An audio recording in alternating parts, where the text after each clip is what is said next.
Bakit nga ba crosswind? Napakadaming nagtatanong niyan sa akin. Mga crosswind owners din ang mga nagtatanong, 2003 model yung sa akin, 2002 model yung sa akin, 2005 model yung sa akin, 2001 model yung sa akin. Kaya pa ba? Pwede pa bang pagkatiwalaan to sa ganito kahabang mga biyahe? Sagot na hindi sponsored to ha. Oo naman, pero depende. Depende kung paano mo siya maintain. Marami na akong naging 4JA1 mula sa Fuego, Highlander at ngayon nandito ako sa Crosswind. Pero bago ako naging komportable dito sa sasakyan na to, ay napakadami ko pang pinagdaanan. Napakadami kong sinayang na pera, mga nasayang bago ko mahuli ang kiliti nitong sasakyan na to. Lalo na pagdating sa aircon. Masakyan lang namin siya ng napaka-komportable papunta sa mga napakalalayo na mga napakagagandang lugar dito sa Pilipinas.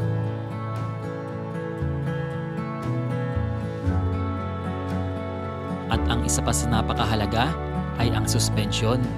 Kahit hindi ako engineer, ako ang nag-engineer nito. Makuha ko lang ang gusto kong handling at ride pag nasa rough road at kahit nasa zigzag. Marami na akong naranasang mga mas bago at mas mga high-tech na mga sasakyan. Pero matapos ang mga karanasan ko dito, ay ito ang napili kong ilibot sa buong Pilipinas. Good morning, good afternoon, good evening, saan mang sulok ng mundo na may nanonood nitong aming video. Ngayong araw ay pupunta naman kami sa Lucena dahil ipapa-maintenance ko lang. Wala masira pero kumbaga inuunahan ko lang yung mga nasa isip ko lang naman na tipong bibigay dun sa sasakyan natin na orange para pagbiyahe namin, pagkatapos ng work namin, hindi tayo magkabirya sa kalsada.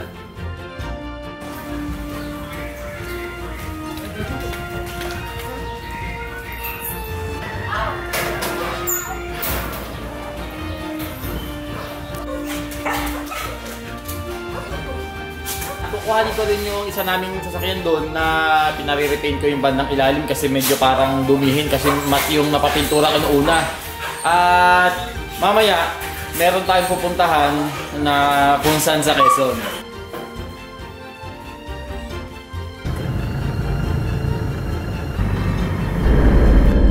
Dito muna tayo kasi kailangan pa namin maghanap buhay. Hindi pa kaya kasi kuhanin sa kinikita namin sa YouTube yung halaga ng gastos sa mga bawat biyahe.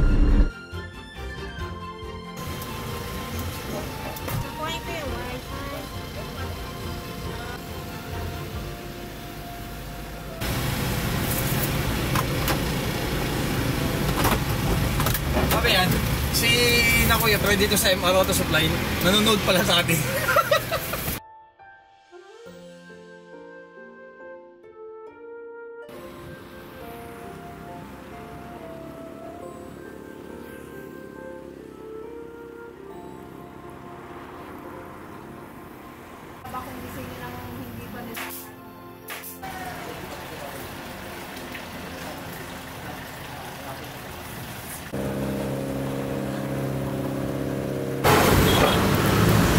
Tapos ito naman tayo kay Boss Joy, papagawa yung orange.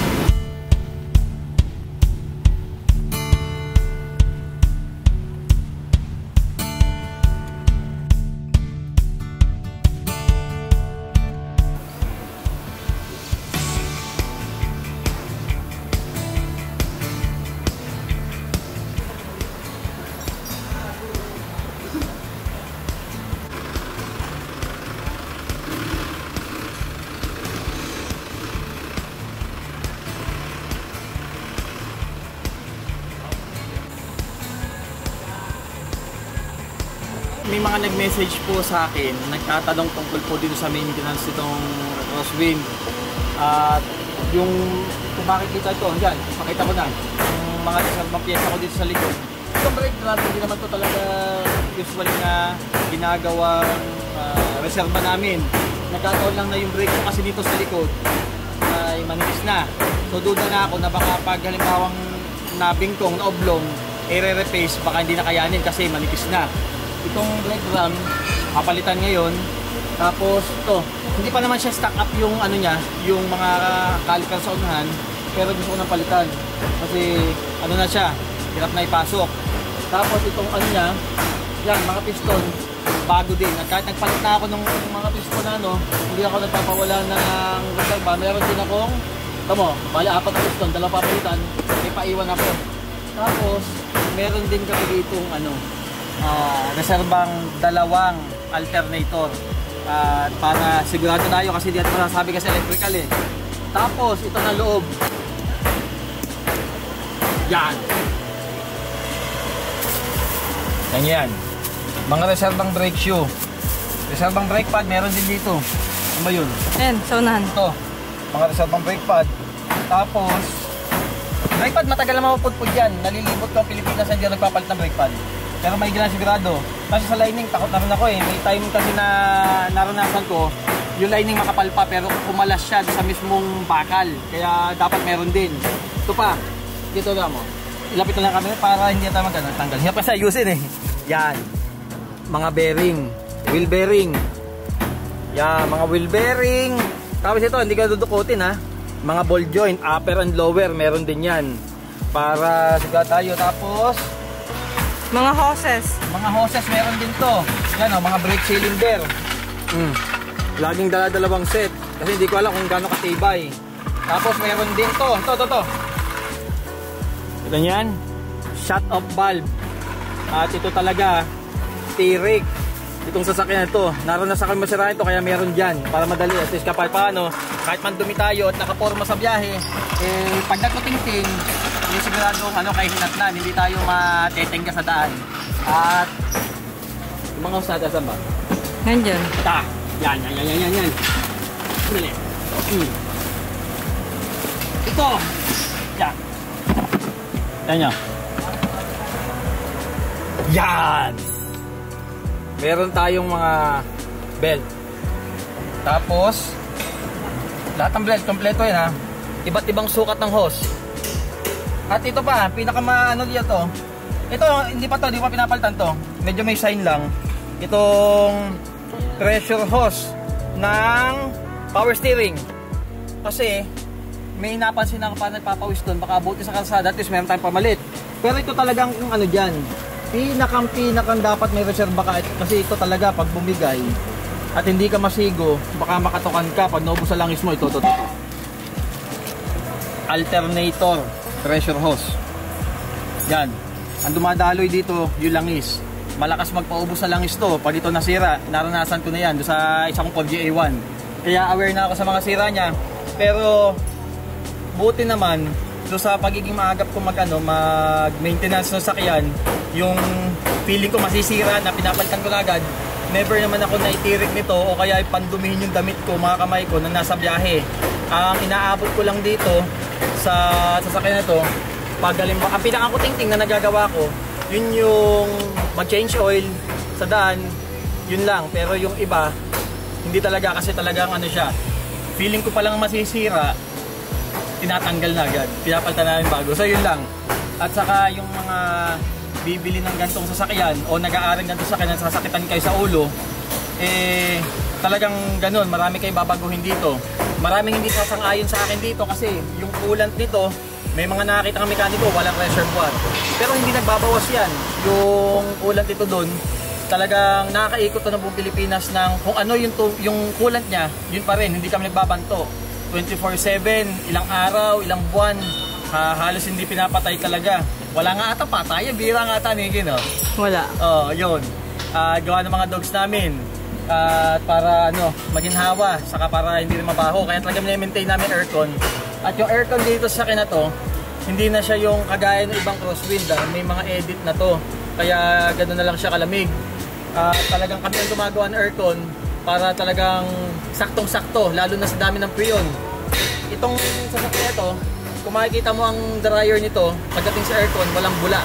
Yung kasing mga maraming mag-aircon na ang setting, may bula, baka daw masira yung compressor. Paano masisira? Mayat maya nga patay yung compressor kasi sobrang lamig. Yun. So aircon, ano pa ba? Pagdating naman sa iusapin ng overheat, maraming mga overheat ng mga ganito. Tinatanggal namin talaga yung thermostat valve. May mga nagsasabing kailangan meron, pero ito, yung thermostat valve nito, wala talaga. 5 taon na to ha, laging kasama sa biyahe, walang thermostat. At yun, wala naging problema. Radiator, okay. Pure coolant, hindi siya dudumi.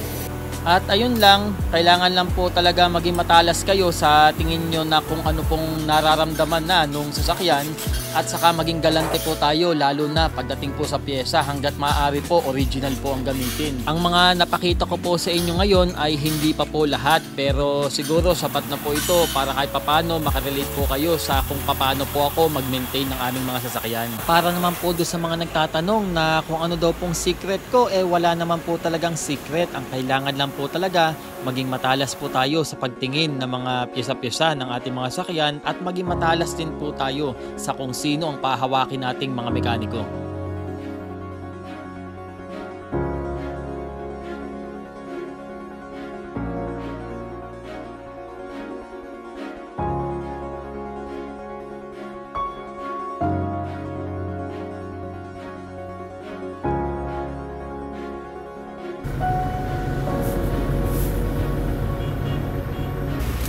Margo, chocolate. Yan. Dalawang ice americano.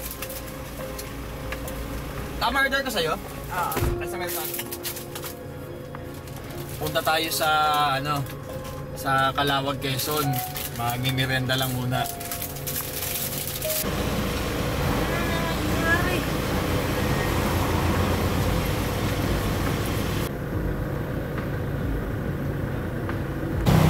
Masyadong maraming request yung isa.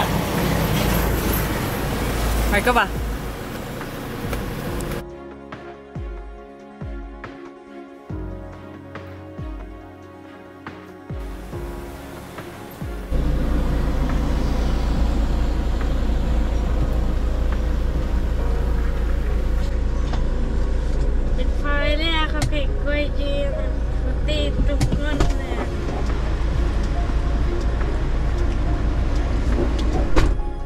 Ay nako.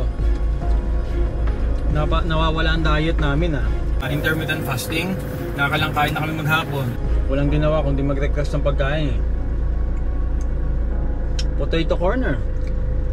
Sarap.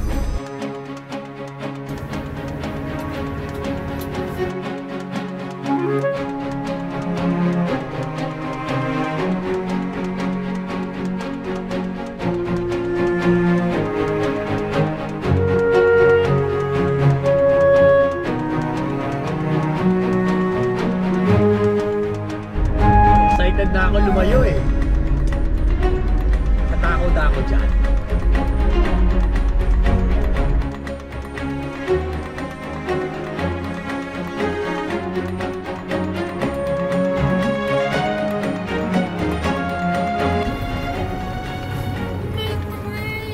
Andito tayo ngayon sa Lopez. Iniintay na tayo nung inimit natin dun sa Calawag.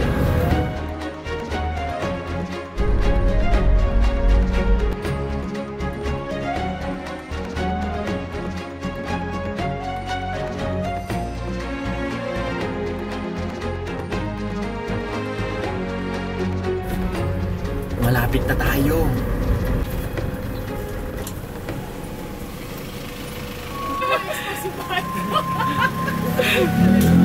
Oh, namit na rin namin ang bike wonder, Sarlim.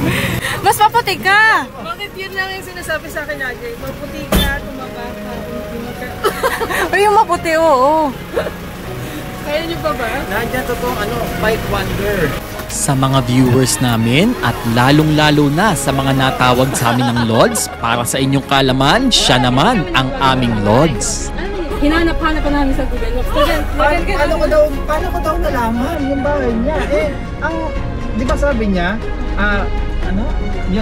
hi, I'm Zar, a travel filmmaker. Nandito yung sa akin dito. When the pandemic hit us, I lost my job. I got bored, so I tried cycling my hometown. Until I get further and further. And recently, I built my expedition bike and tried to travel full time. I am now bike touring the islands of Luzon to Mindanao. So doon wala naman yung bike ko. Hindi, nakita ko yun doon sa nakagip Hindi, yung mga bago hindi nila mag-gets Pag bagong pa lang, salta. Hindi nila alam taga Quezon ako. Biglang ni-reveal ko, sabi ko, may province, Quezon province. Pero kami, nakasabi namin, ito. Isa-isa namin yun. Taga saan ka talaga? Sa Narciso. Siya? Paite, Laguna. Kaya pala parang yung accent Quezon. Oo. Tapos dito tayo labas. Nag-shortcut kami doon sa may pababa. Oo, dun yung daan. So ito yung gamit niyo. Wow. Alam nyo bang pakiramdam ko nung time na to? Yung para bang nagugulat na lang ako sa mga nangyayari dahil ang idol namin, ang Bike Wonder. Tingnan mo naman, siya ang may hawak ng main camera ng Archipelago at siya pa mismo ang kumukuha nitong video na to sa amin.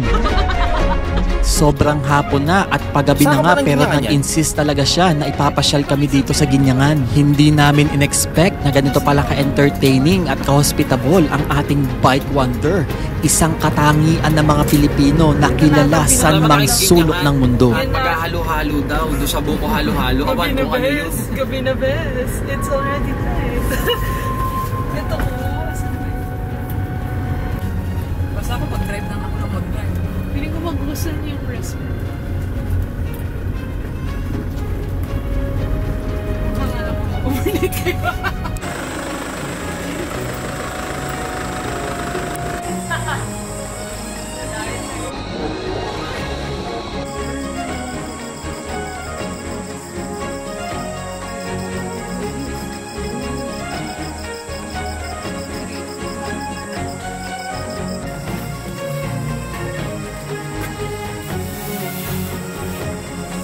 Panibagong lugar, panibagong version ng halo-halo na aming matitikman. Halo-halo dito sa Ginyangan, it's more fun in the Philippines. Mamaya, doon daw sa resort na sinasabi niya kasi baka mapa-overnight kami. Tingnan natin, pupunta tayo mamaya. Overnight ko overnight, bahala na. Tatang pa ako may pa-swimming kami kasi wala. Kasi wala kayo dala?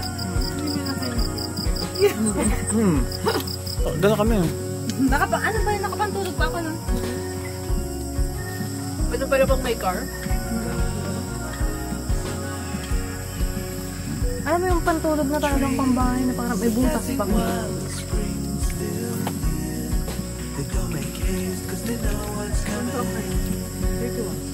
Ikaw. 27? Matanda pa ka. Matanda tayo, Nikki. 31. Matanda na tayo. May edad na. Excited to travel full time. I am now back touring the islands of Luzon to Mindanao. Take note, this is not just a cycling channel. This is all about chasing adventure. And like going out of comfort zone, meeting strangers along the way, learning a new skill, Nilagyan ko na ng take teaching notes. content At yung creation mga hacks. bikers dyan, bakit di ka doon nagbabay?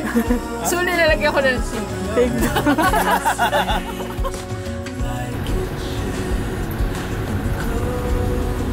Ano mong bibitin na papabato? Ito na.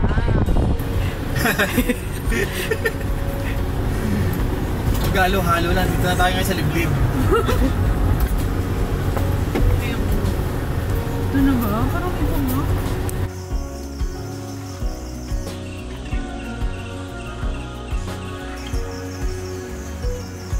Streams are slowing down to get their sleep. They've had enough bringing life to others. But I still don't know what else to see. But you're smiling more than ever. Okay lang. Alam niyo naman yan. Sanay kami walang kainan. Wala kayong mga kainan ngayon dito. Mga nag-uwi daw yung pati iba mga kainan. Sarado na. Para mga hanggang 8 lang. Yan ang oras na.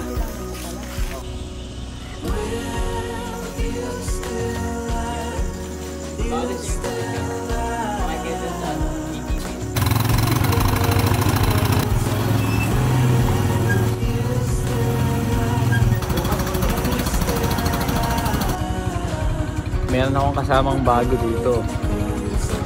Social media influencer. Content creator.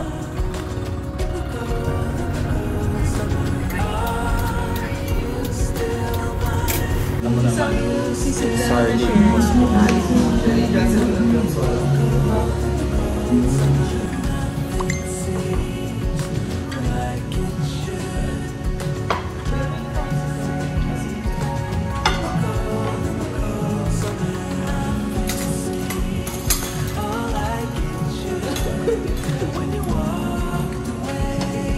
After namin maghapunan, yan, natuloy kami ni Sir dito sa, sa place nila at ang kwarto namin.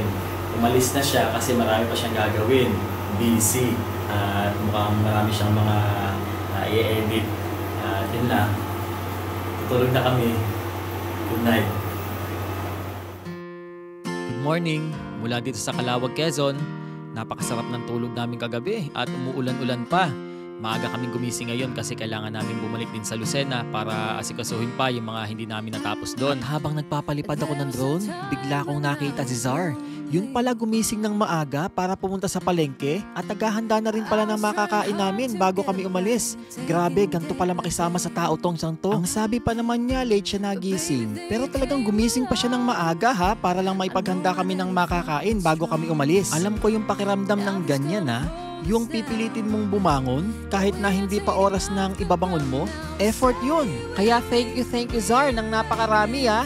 Hindi namin in-expect na ganito ang magiging samahan natin kahit sa unang beses pa lang ng pagsasama-sama natin. Solid.